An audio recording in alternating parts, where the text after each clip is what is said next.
next conversation is with Chazz Lewis. He's a teacher of teachers, and what really fascinates me and what got me so interested is he has mastered, it seems like he's mastered the art of using the short video form of TikTok to make complex statements about education and important issues in just a minute or less. And it was really fast because I think this is something maybe we need to be thinking about more. Those of us in early childhood education, there are so many things that we do, especially in play-based education, that the wider world doesn't really understand, and we find ourselves constantly in a situation where we need to persuade others, or at least explain ourselves to others, to superiors, to parents, to people in the wider world about what we do and why it's so important that children get the opportunity to play.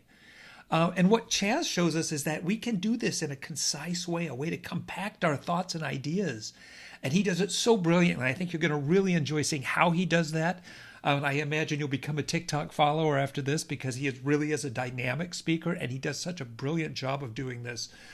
We used to call that the elevator speech, right? You'd get into the elevator and you had to be able to get your point across in 4 minutes or less, in the ride to the top floor in case if you found yourself in the elevator with the president and you needed to make your case, you needed to be able to do it in 4 minutes. So anyway, I think that's something I've been thinking a lot about, Chazz, but he has a lot of, really deep and important things to be talking about.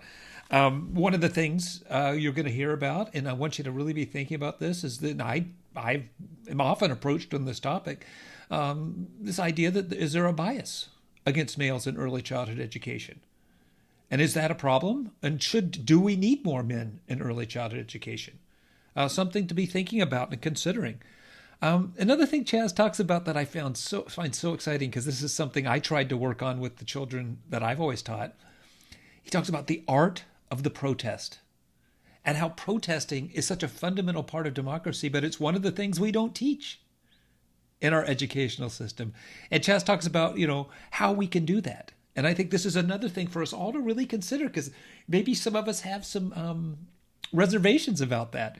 But I'd love to hear what you have to think. And I think this is an important thing to think about, especially in this time right now. And one of the things that Chazz does is he creates an analogy between classroom behaviors and some of the behaviors that we've seen in the Black Lives Matter movement protests recently.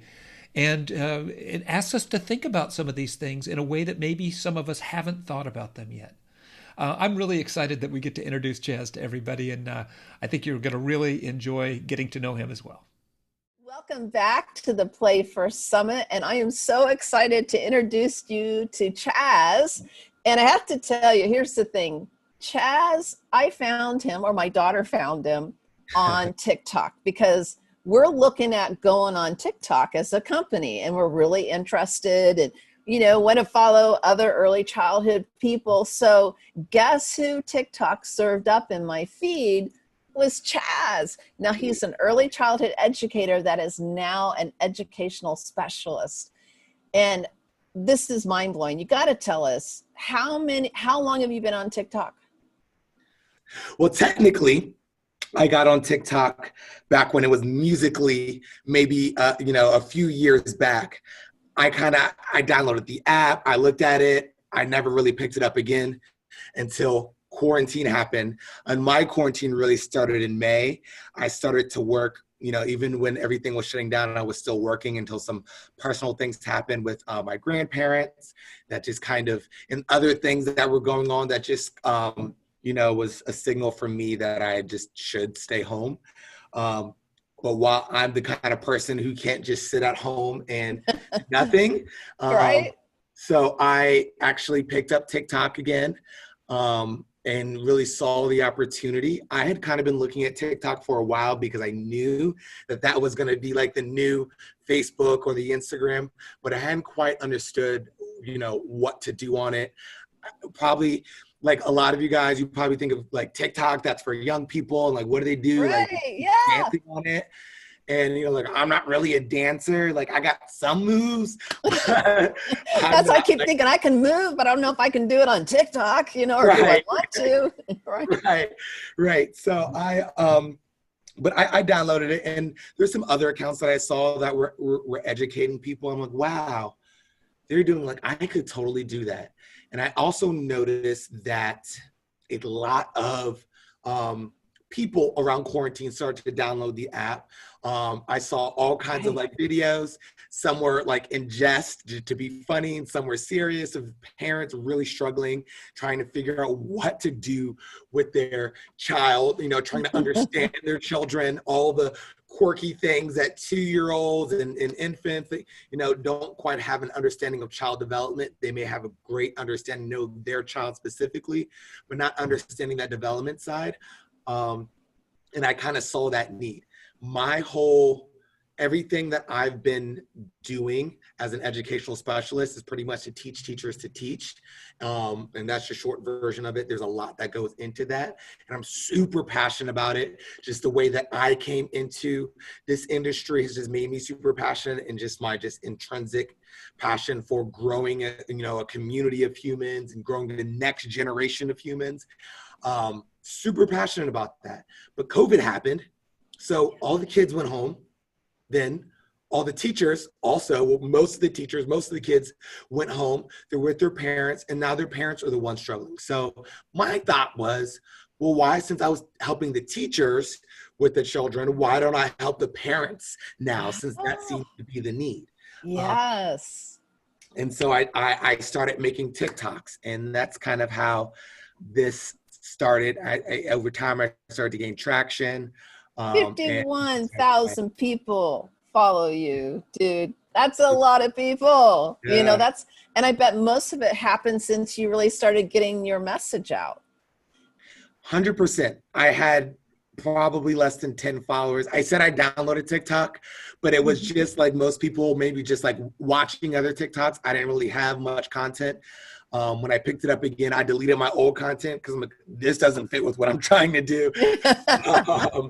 And then all my content was very, you know, niche, all about, you know, early education, child development, and really trying to target the challenges that I saw parents and teachers having, and creating TikToks about that.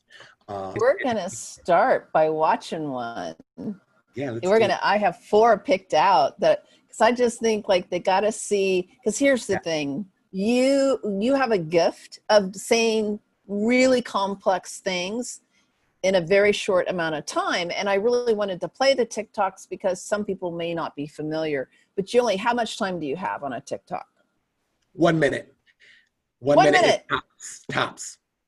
Yeah. Yeah. So we're going to start with the first one and then we'll talk about it. So let me bring it up. Never have ever male early educator edition. This is gonna be fun. Never have I ever been promoted to lead teacher, and I was super excited because it was the first time that I get to grow a community of humans. But then they put a piece of paper on the classroom door of the classroom you're gonna take over saying that Mr. Chazz is gonna be taking over the room, and then a bunch of parents are outraged because you're a male teacher. And so they actually threaten to disenroll from the school, and you realize it's a big deal because enrollment's a big deal in the early education industry because we're not subsidized by the government. But you go ahead and go to the school anyways because it oddly like a little bit motivates you because you actually want to prove them wrong that male teachers can be great. And so you go to the school and they actually come to all your events and they all the parent teacher conferences, and their kids grow, and they give me lots of great gifts, and they refer all a bunch of their parent friends.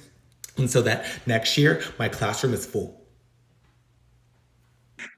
So tell me about, what is it like being a male teacher in a female dominated world?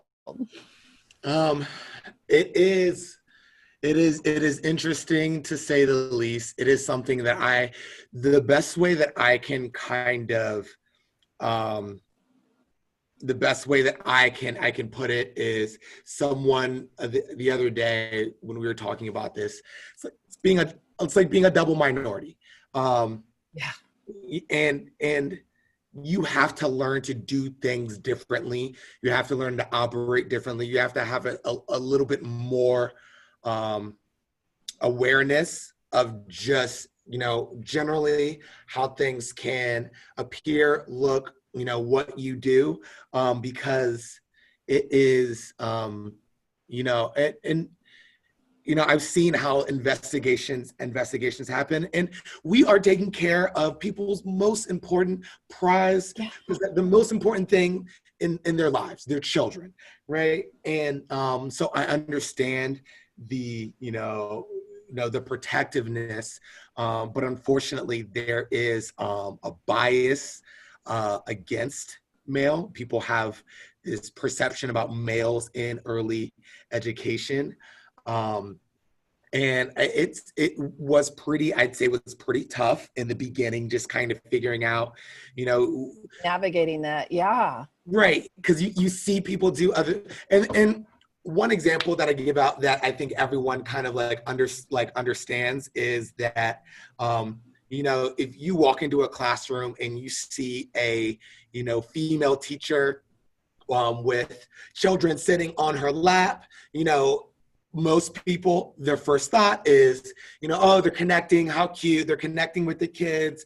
Parents won't think twice, no one thinks twice, but males don't have that luxury. And even though children may need that closeness, we have to be very aware of how we are, providing that, need in a way that is, one, fulfilling their need, but also in a way that's not going to look bad to any outside eyes or anyone walking by the classroom or anything like that.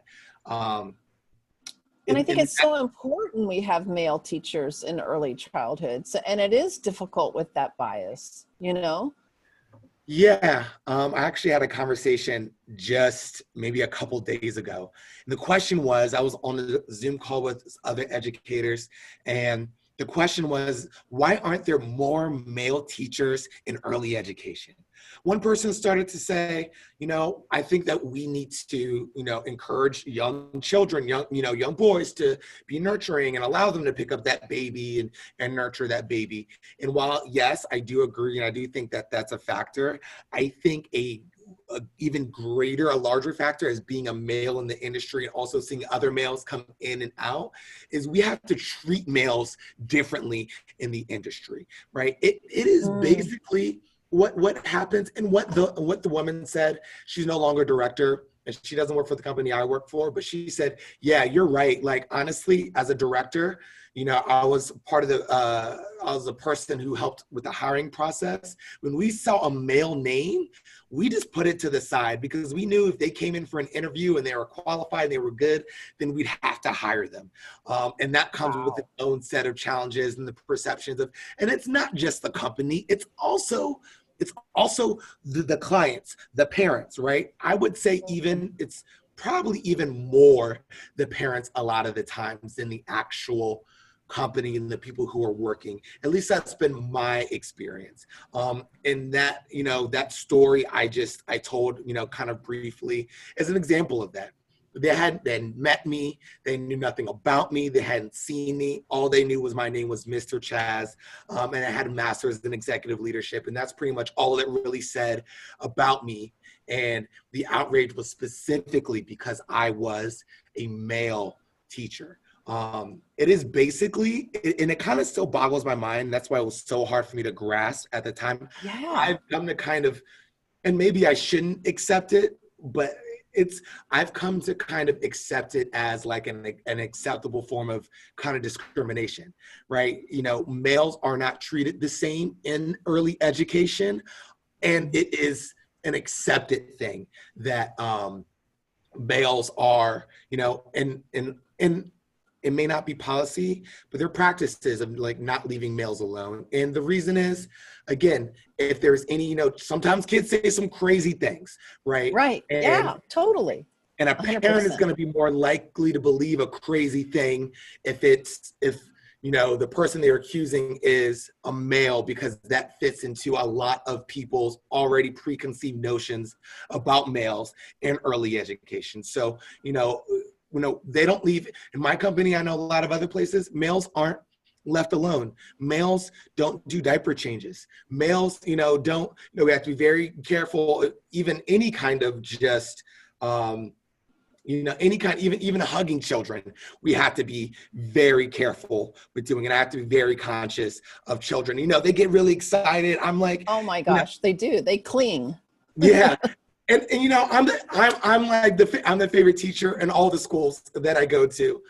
They all get excited when they see me. And so, they'll run up to me, and I have to be very, and again, like, I have learned over time, how do I still, because that child, how is that child going to feel if I'm like, if I like stiff arm them and be like, Right. No, I'm sorry, because of reasons you don't understand, I can't, reciprocate the affection that you're showing right now. Sorry. So I have to be, turn to the side, kind of do like a quick little like a back pat. So it's acknowledged, it's reciprocated, but it's quick. And when I, pat them on the back, they release and they don't cling for a long period of time. There's so many little things like that I have to just learn and just incorporate into my practice as a male in early education. And that's kind of what it's like. What I hear is so what I really love about what you're saying is you are undauntable. Like, for a male to come into a female dominated profession that has a bias against men, which is a fact, right? I know that's a fact, that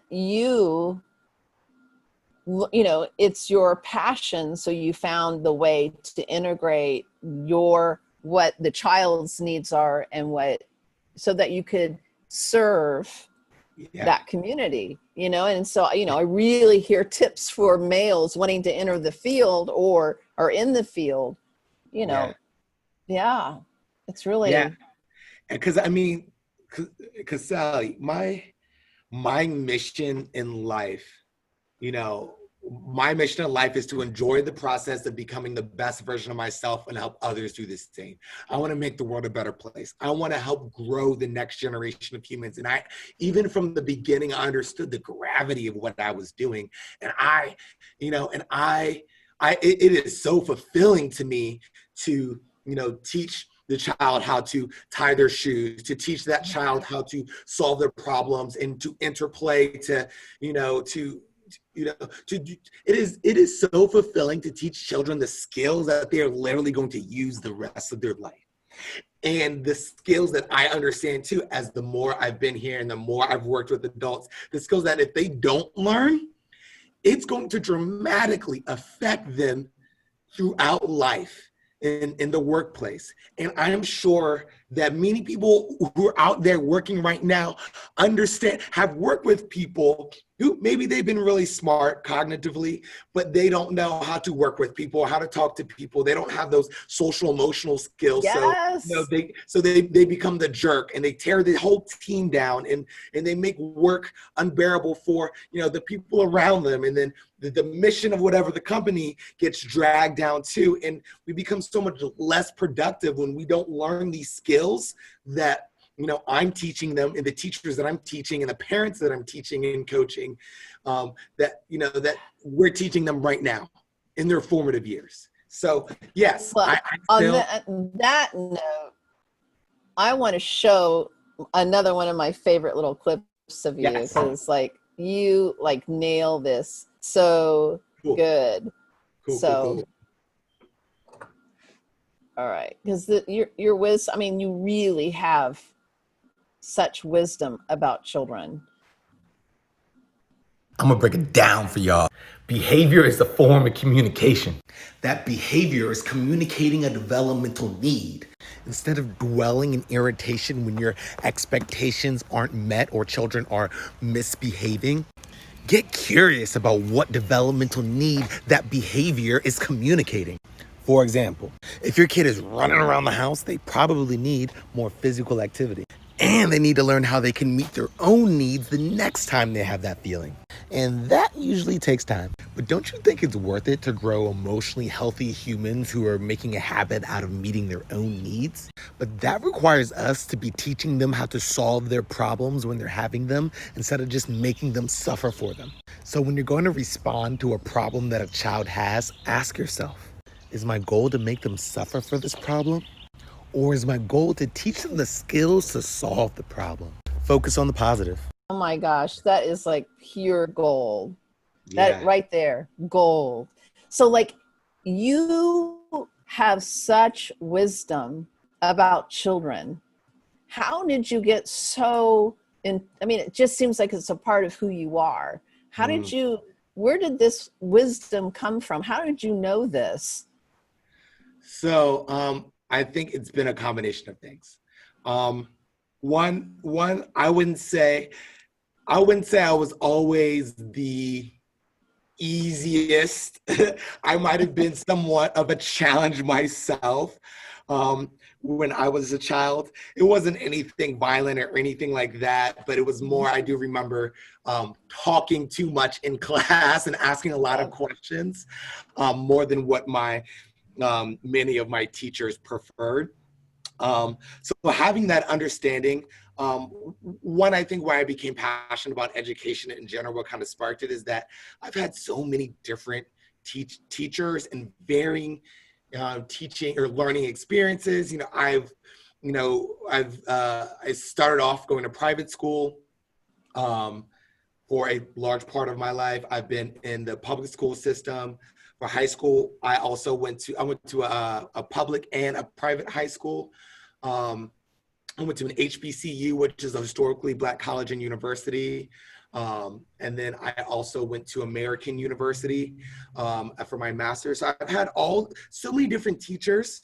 And even one big thing that I think has inspired me is that I'm one of those people who just like, I don't like math. Like I like my whole learning, like teach, like math is not like, I'm like scared of math. Oh, math, I'm walking the other way, right? Right, me too. But I had this one, and let me back up just a little bit. I didn't want to, going into high school, I did not want to, it was my second year of high school. I was going to go to private school. I didn't want to go to private school. I had to pass this math class. I didn't want to do it. And so my plan, I'm going to fail this math class. It was summer school. I'm going to fail. Then I won't get accepted to the private school. Then I can stay going to public school, right? But I had this awesome teacher in summer school that made everything, all the math concepts that I had literally struggled for 2 years to learn, just make sense. And it was easy and I was good at it. And it was borderline fun. Like, Shh, yeah, I you're was breaking my.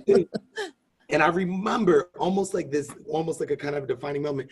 I remember wanting to fail the final exam because like, okay, if I do bad enough, because I was just doing the work and it was easy. And I'm like, okay, like I'm trying, I'd realized I'd like too high of a grade in the class. And I had to like bomb this final to go into, to fail the class. And I'm doing the math test and I'm just like, oh, I know this one. Oh, this is kind of fun. And I could not bring myself to actually fail the test because I enjoyed doing it. The way the teacher taught was just it was just so easy for me to learn it. Like she was fun. She was really animated. You could tell she was really passionate about what she was teaching. And I think that made all the difference. And I would say 99.999% of my math teachers in the past were not that way. And so I came to this realization, maybe this whole time, it wasn't the math, but it was the way it was being taught.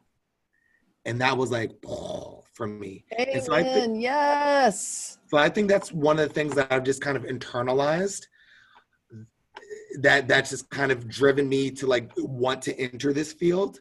And now in terms of me actually gaining the knowledge and learning of actually what to do to be successful, I started off, honestly, believe it or not, when I came in the industry, I really just was looking for a summer job. Like so many people coming in this industry, I was looking for a summer job. My friend had just gotten the job at this place.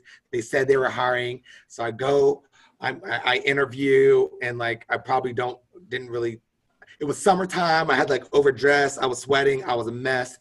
I ended up getting the job. And so I started, but I was so unprepared for the job that I had obtained. There were 30 kids in this large Montessori room. And I kind of, after a couple days of like watching videos, I kind of got thrown into this, watching videos and a little bit working with the director, just got thrown into it. And while like some parts were really fun, enjoyable, and I did enjoy like playing with the kids and all that stuff, the hard parts were really hard for me.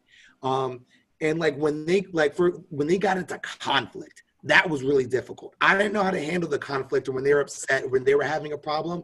And I felt I would go in these situations and I felt like I would just make it worse. I felt like I didn't know what to do. And either the outcome was either neutral or I ended up making it worse. And that was really hard because even back then I understood the gravity of what I was doing. And I really felt like I was almost, for lack of better words, like, am I destroying their lives because I don't know how to handle conflict? I might have been being a little hard on myself, but and not that I was like yelling at them or anything. I just didn't know what to say. Or they would be, or like they would have conflict and I'd kind of look, or I'd like say something and maybe it'd escalate even more. I didn't even know what a good outcome was supposed to look like. And sometimes children, because I wasn't able to de-escalate, understand their needs, fulfill their needs, teach them how to fulfill their own needs, teach them how to be in community. I didn't even know I was necessarily supposed to be doing those things. Because of that, I felt so much stress in my body. Like literally, I would go on break. I'd be sitting in my car and I would not want to come back. Like literally, it's okay. I need to go back at 1:30. It's hitting, okay, 1:28. Okay, 1:29. Oh, I don't want to go. Like my body could not bring there were so many times where I did not want to go back in there. I've seen people not come back from breaks. So like I empathize and understand what that's like. Sally, I remember being in my car and literally like crying because I like didn't know what to do. And felt like I was not doing any good or felt like I was maybe doing harm. So that was really hard. Now, over time, and part of what contributed was the culture of the classroom in that school at the time was, you're here today, you're gone tomorrow, because of the high turnover rate. So, people weren't necessarily jumping to mentor me or help me grow because they're like, how are you even going to be here for?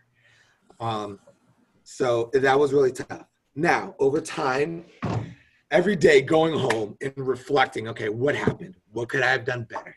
Also looking for resources outside to learn and grow what other people were saying, experts. Luckily, also, my company had a very robust training program where there was they did offer a lot of training. My director did end up my director very much invested in me and sending me to trainings a lot. Any training that was there, she sent it to me. At that point, I wasn't necessarily, in the beginning, I didn't really ask because I didn't realize how helpful it would be. And then I started to ask, and anything that came up on the calendar, she's like, you want to go to this one? I'm like, yes. And then also I did end up finding mentors in the classroom. I've worked with some really great lead teachers and code teachers that I've learned a lot from. And so the combination of all those things throughout the years has really helped me grow to a point. And then also when I became an educational specialist, now I have the opportunity to go to 9 different schools, and really more schools than that. Those are just the schools I work with more like intimately, but I do go to other schools sometimes to help out and whatever. But being able to go to 9 different schools, meeting teachers, of different age groups, all doing the same thing, but with different approaches, being able to observe and really learning from all like different teachers. Wow. That has really helped me too.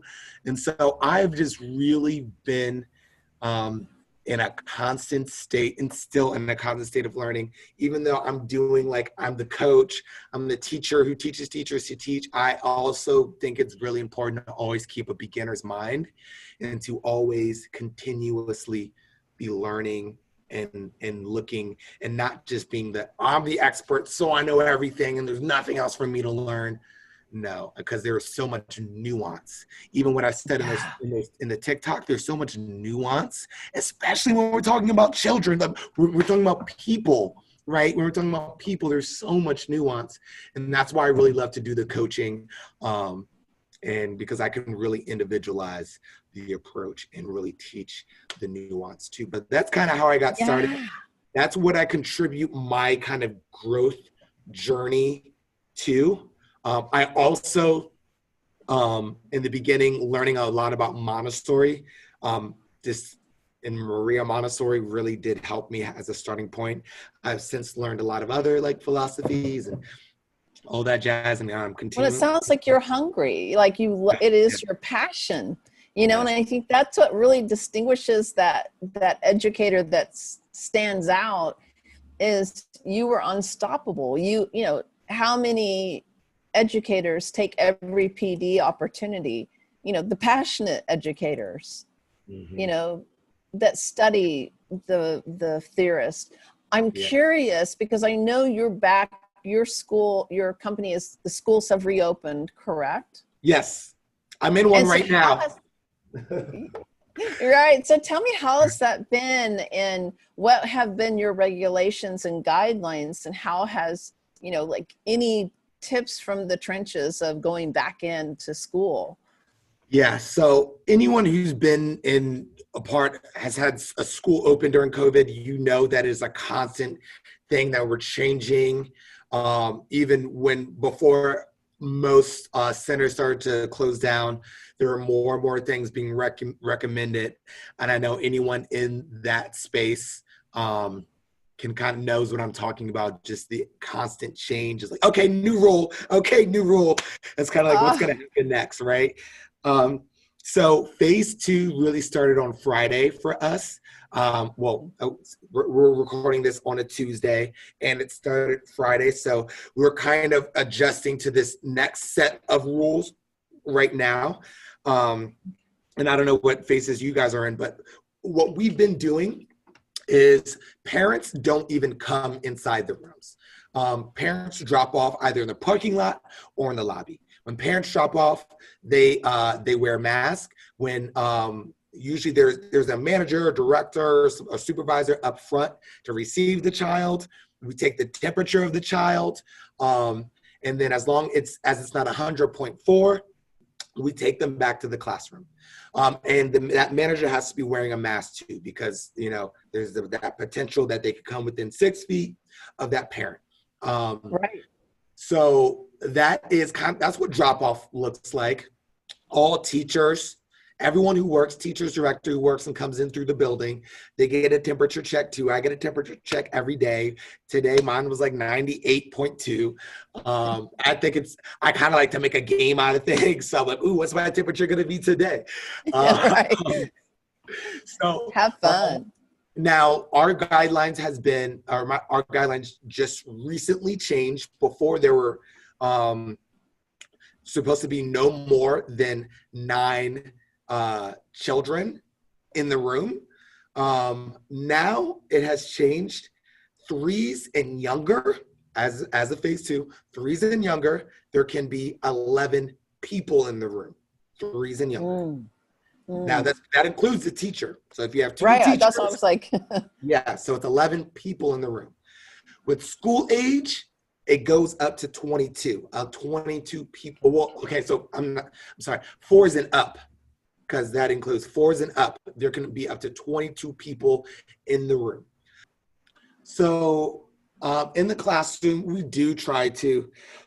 So I'm stuck too, and there hasn't been a lot of really good guidance around this. It's been pretty loose, which may be for the best, because my concern in terms of social distancing in the classroom, my concern is that, you know, as we're trying to socially distance and keep children physically healthy, my concern is that how are we impacting their social emotional development, their social emotional? Yes. Because and it's a lot easier for us to diagnose and see if a child or a person is not physically healthy. That's a lot easier. We have a lot more systems. The temperature thing and other symptoms that we can see is we're not as good at identifying when a child's not socially or emotionally healthy until it's too late, until it's ingrained, until it's trauma, right? And so I'm really trying to balance myself and just trying to encouraging space. And really for me, it's about creating an environment that encourages them to, have a lot of space. We have been doing a lot of outside time. I've literally been trying to, and that's actually in the CDC guidelines, encouraging, or at least for Virginia, encouraging as much outside time as possible. Today was a beautiful day of like 72 degrees. So I said, we're doing outside classroom, right? We were learning about planet, and we were going around the solar system and doing all those things. And, and they played, and we even went to different playgrounds just to like kind of spice it up. And there's lots of lessons outside. So I'm really trying to, but there are going to be days where we're going to have to be inside. It might be above 100 degrees. So I'm not always going to be able to do that. So other things that we're doing is we're not doing any more sensory tables. Those have closed. But what I'm trying to do, everything I'm doing, I'm constantly trying to think of ways of, instead of thinking about all the things, right, the same things, I teach teachers to, tell them what to do instead of what not to do, right? So I'm trying to constantly think of things to do in place of those things that we can't do, okay, maybe we can't do the sensory table, but do I have some extra bins around, and can I make some individual sensory bins, some individual water bins, and put soap in there, right? So, they're kind of washing their hands too. It's individual, it's not mixing, it's not good. And then also, how can I be smart about this as a teacher so that I'm managing and leading my classroom? Can I get some towels to put underneath it? Can I put some paper towels next to them and teach them how to clean up their mess? And that's another valuable lesson, right? So it's coming up with 1,001 ideas like that to try to, mitigate the things that we can't do and how that may be impacting the development. Because all the things we do them for a reason. They're important for their development. They all have utility. They all have reason. And so just to take them away because we want people to be physically healthy, we have to be careful of, because I agree. Because again, that whole social emotional health, we might find out, Sally, and we might notice things in months down past, or maybe years down past. Every generation has their own, it is the thing that they say, and it defines the generations are these big events that happen, right? Like the people that were adults in the Great Depression are more likely to save their money and keep their money close and, to always have a savings, right? There are characteristics in generations that happen as a result of the big events that are happening. This is a huge event that is happening that is going to affect us, and how it affects us is we still have the power to make that choice. Yes. I don't want to 15, 20 years down the line, when it'll probably be less, 10, 15 years down the line, when the young children are coming to adulthood and we're noticing their particular characteristics, and noticing that maybe they're less inclined, they have a harder time connecting with other humans because we have told them constantly to stay away from each other, and that has subconsciously been imprinted into their mind and how they interact in their formative years, where their brains are making those connections and they're becoming who they are. What I want to really acknowledge is that I think it's so important that you're taking a stand for what's most important for the children, that we cannot live in fear what I hear you saying so clearly, it not come from what we can't do, but what can we do to serve the needs of the children in our care, no matter what's passed down to us. That's our first obligation, not to go into a hyper state of, but to go in, okay, so here are our constraints. How can we make sure their social emotional needs are met? Yes. Their developmental needs are met. Yes. 100%. 100%. That's all I'm saying. And I think it does take some creativity. It does take, when you get your guidelines for your state, it's not going to tell you all the things that you can do. It's going to be telling you all the things that you can't do. And it's really going to be up to us to because the physical health is important, right? But it's going to be up to us to figure out what we can do amongst those guidelines. So I encourage everyone out there to be creative, and a big question I ask myself when because sometimes children will have ideas, and sometimes, a lot of times we have a tendency as teachers or parents to want to exercise control, but a lot of times I tell them, well, why not? Why not? Yeah, why not? Give them voice. Give them voice. I want to share one there. You gave children voice. Now we're talking about voice. I love this. This is my favorite one. This is a favorite. I've heard this, and this comes from a personal experience. So I'm excited. Go ahead. How do you prevent riots from happening in the future? Teach your children the art of the protest. My hometown had 2 protests. One turned violent because it was disorganized. The other one remained peaceful because they invited people from both sides and had speakers so that people could have civil discourse. They even ordered pizza just in case people got angry, instead of staring each other down and yelling at each other until someone throws something and it turns violent. And even though that protest is an important part of our democracy, it is yet another thing that our schools don't teach. So how do we do that? When I taught 3, 4s, and 5s, we staged a protest because we wanted chicken and rice for lunch. They helped me write a letter to the director about why they wanted chicken and rice for lunch. They made signs, and we even made a chant. Left, right, chicken and rice. Left, right, chicken and rice. You'll probably pick a different topic for older kids, but the point is that they're learning the skills and strategies to advocate for the things that they care about. Children are the future, y'all. But I love that the children in your class had a voice and actually protested for what they wanted. That's how do you create a community where you actually give children voice and a say in the matter of their education? I mean, the very first thing is by listening and observing, right? Children will tell you. I'm a big believer that children about them if you really listen to them and you really watch them. Even some things that they can't say or verbalize, a lot of times they'll show you in their actions, especially when you really know that child and you've created that relationship and you understand how they operate and how, the things that they care about. So I mentioned earlier, I have a master's in executive leadership, and I'm a big believer in terms of, when I'm working with schools, when I'm working with teachers, because there's all these different communities. What kind of learning communities, right? There's the learning community inside your classroom, and then there's the larger learning community inside your school, right? And then, there may be even in my company, there's a larger learning community inside of our district, right? And so on top of, and I also, a big thing why I believe it's important is because we talk so much about classroom management.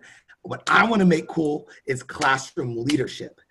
I think, you manage people, you manage things, you can manage the physical space in your room. You can manage your clipboard. You can manage your iPad, but you shouldn't be managing people. People don't like to be managed. People like to be led. And that requires you really, truly listening to what the needs are. And it also requires creating a culture, and the That's way to yes. create the culture is, through your actions, through your conversations, through the environment, through, and allowing them to be a part of all of that. Allowing them, because when you allow people, and this is not just children, this is adult humans too, when you allow people to take part in creating the culture or creating really anything, they're going to be more invested in it, right? Yeah, There's no one totally.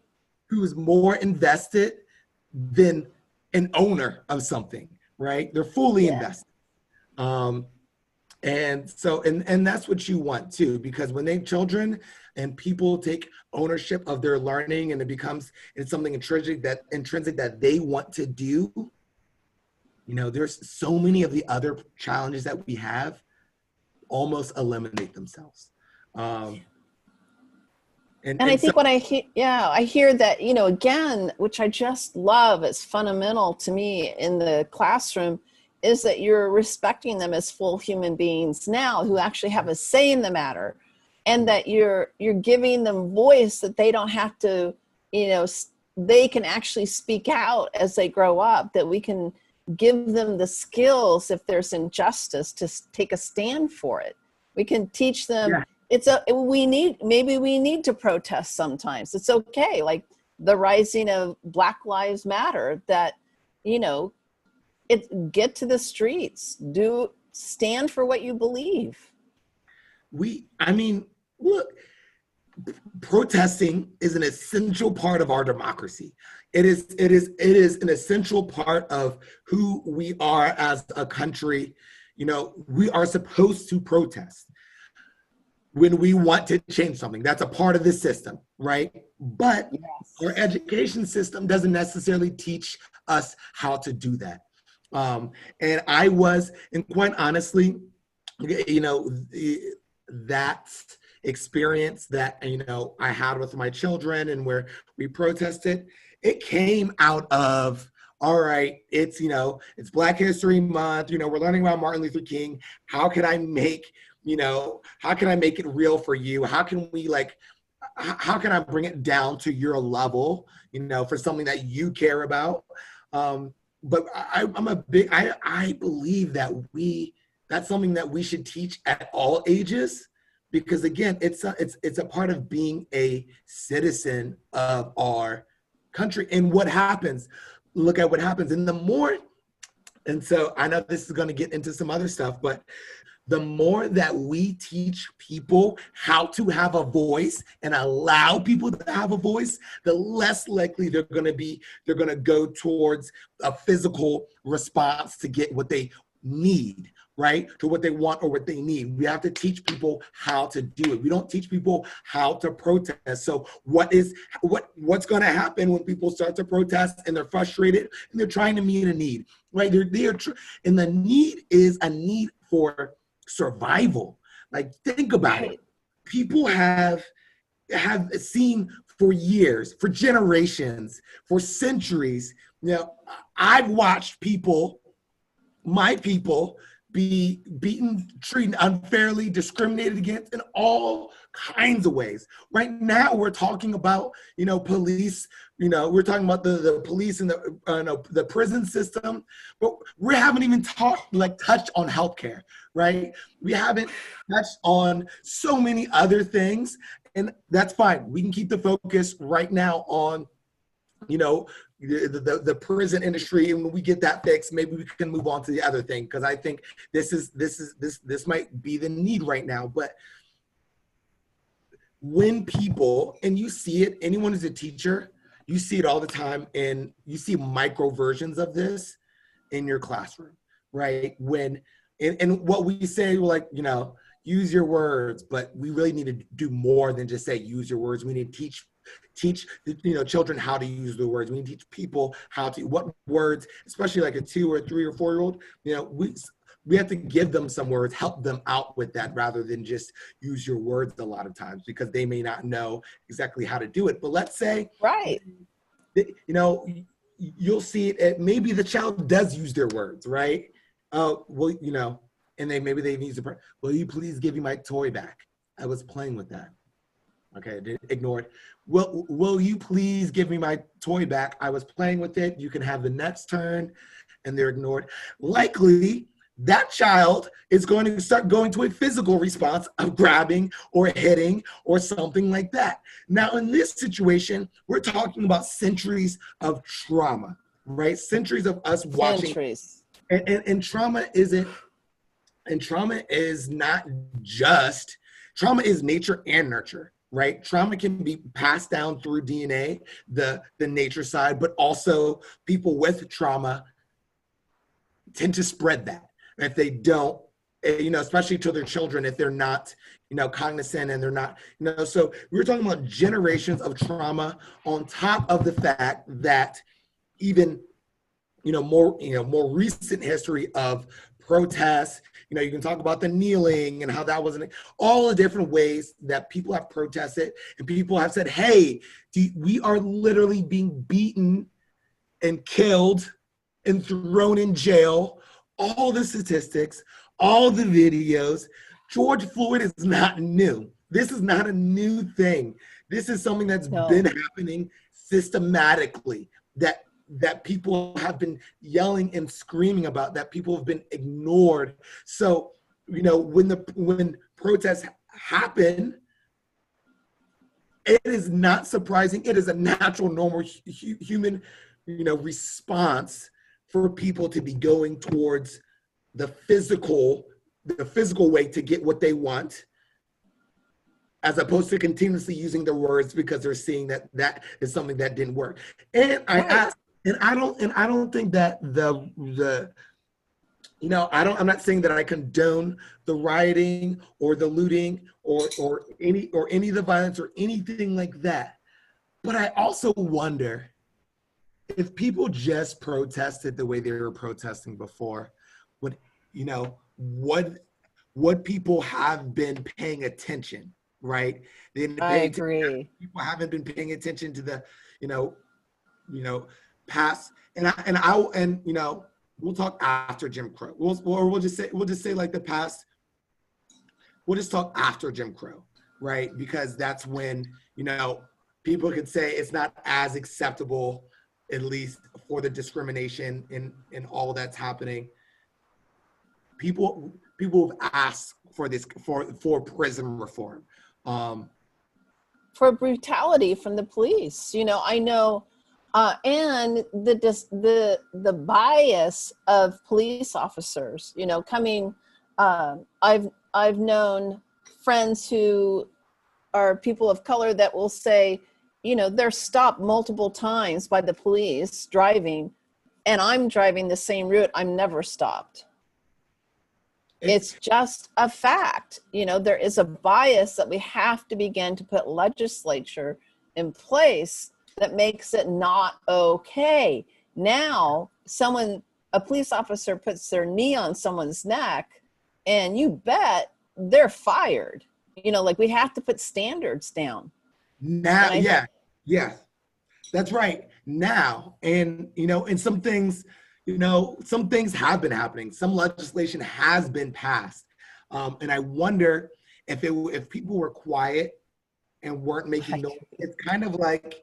And we're not just talking, yes, in the classroom situation, we're talking about, a child's need that might be, their need maybe to feel safe, or their need, for a toy in the room or connection or something like that. But when we're talking about this, when we're talking about, police brutality and the prison system and just how Black people are treated in this country and have been treated in this country, we're talking about the need for survival.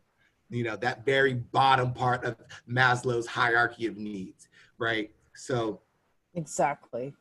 And how else, just like my almost the metaphor of the classroom metaphor, just to tie it all together, that child might go in your classroom, might go to a physical response, and might hit another child.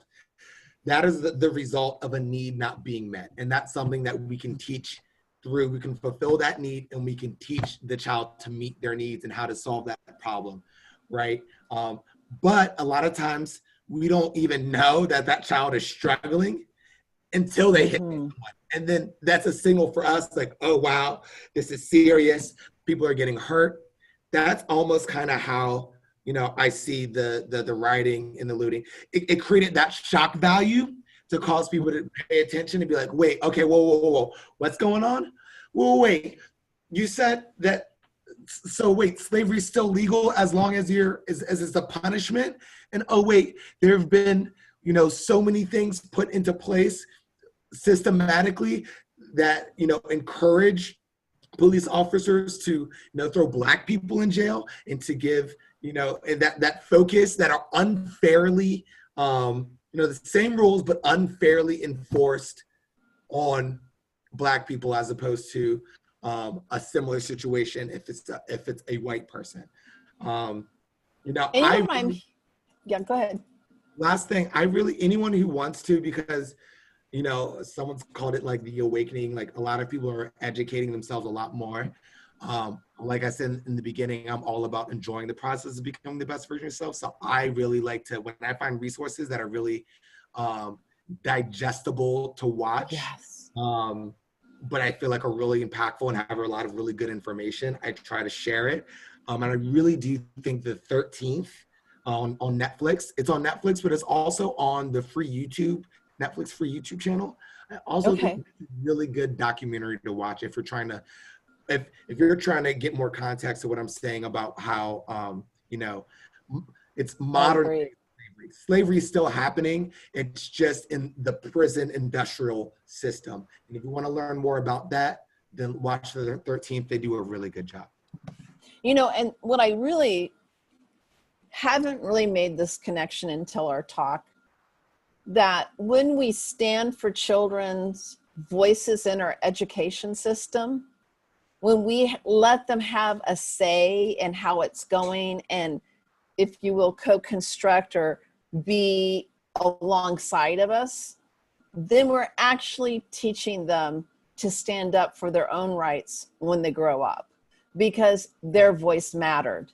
And so, you know, it's as fundamental as that every child in the classroom, whether, like you said, they may be communicating through physicality, but if we stand back and go, that is their expression, what is trying to be said.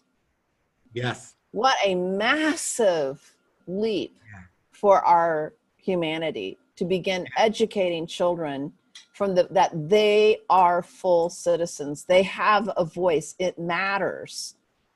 And if it means that we're going to protest for chicken and rice, we do, you know? Yeah. And, you know, and chicken and rice is what they chose. And they probably, you know, they likely chose it because when we were having the conversation, it was during a lunchtime, but it was what they cared about, right? Right. So, you know, that's how I brought it down to their level. And I think the end result is that, and they did have chicken and rice, you know, for lunch. And I think the end result is that they learned that they can have a voice and they can speak up. And there's all these different ways that you can advocate for the things that you care about. And it is impactful, and you can do that as opposed to, you know, what their natural response typically is when they're still learning, which might be a temper tantrum, which might be hitting, which might be, you know, all these other behaviors that challenge us.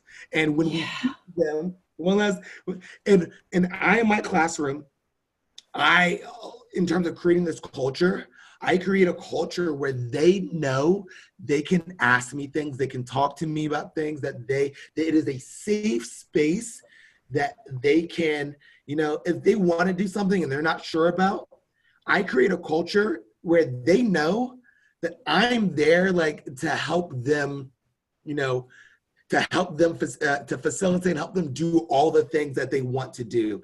And that if they can't do exactly what they asked to do, then I'm gonna try to find a different way for them to meet that need, right? And a good example is like, yeah, we can't do the sensory, but, oh wait, you know, I found an idea. Let's do individual sensory bins. It's not about just me doing that once. It's about how I respond to every single interaction, every single time they call my name, every single time they come up to me, every single time they ask to do something. And that's what creates that culture. That's what creates a whole different feeling inside of them when I walk into the room. And it would also causes them to ask me to play with water as opposed to trying to sneak over and play with water and doing something. And when and that's what we want, right? And that is the relationship that we want to create. And when we do that, and this is, I don't know if you're a teacher or you're a parent out there watching it, the behavior shift is dramatic. All those mischievous things that you see trying to get into and trying to sneak into are almost pretty much eliminated because they come to me first. And on the rare occasions where I can't come up with a different way for them to do the thing that they're trying to do, they understand because they know I'm not like just the mean old teacher who's never, who never lets me do the things that I want to do, right? Which is the way that they see it, even though I know that's not our intention.